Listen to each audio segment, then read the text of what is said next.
Students, today's lecture, the three orders, the peace of God, knights, and the crusades. Students, the idea of three orders was first formulated in France. ये जो तीन वर्ग हैं, ये formula सबसे पहले France में लागू हुआ था 11th सेंचुरी की शुरुआत में, और इट डिवाइडेड, और इसमें जो समाज था वहाँ का वो तीन हिस्सों में विभाजित था।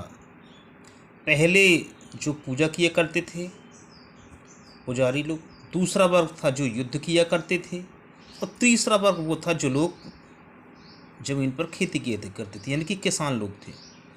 दिस डिवीजन ऑफ सोसाइटी, और ये विभाजन थ्री ऑर्डर्स के नाम से जाना जाता था, और इसको चर्च का समर्थन प्राप्त था, और चर्च का बोलबाला था। चर्च की बातें सब कोई मानता था, जो चर्च से आदेश होता था।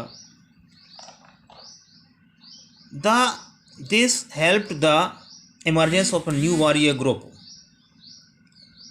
कॉल्ड नाइट्स, और जिस वजह से एक नए योद्धा ग्रुप का जन्म हुआ जो लड़ाई लड़ते थे, जिसे नाइट्स बोलते थे। नाइट्स यानी कि सामंत।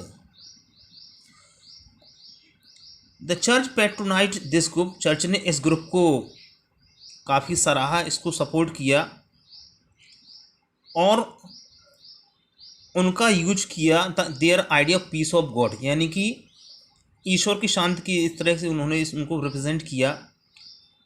और this attempt was to direct warriors, और इसका उद्देश्य ये था कि ये लोग आपस में युद्ध ना करें, और उन लोगों को आपस में युद्ध ना करने की बजाय उन लोगों को ऐसी जगह अभियान पर भेजा जाए जो मुस्लिमों के खिलाफ हों, जिन्होंने यरूशलेम सिटी पर कब्जा कर लिया था।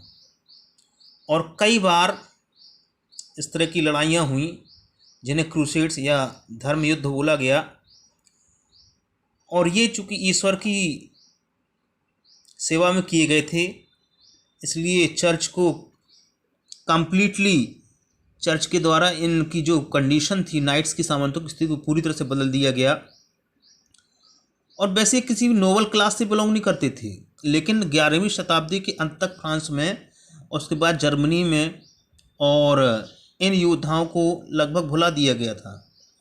लेकिन 12वीं शताब्दी में जो नोबल्स थे उन्हें भी सामंत के तौर पर जाना जाने लगा था।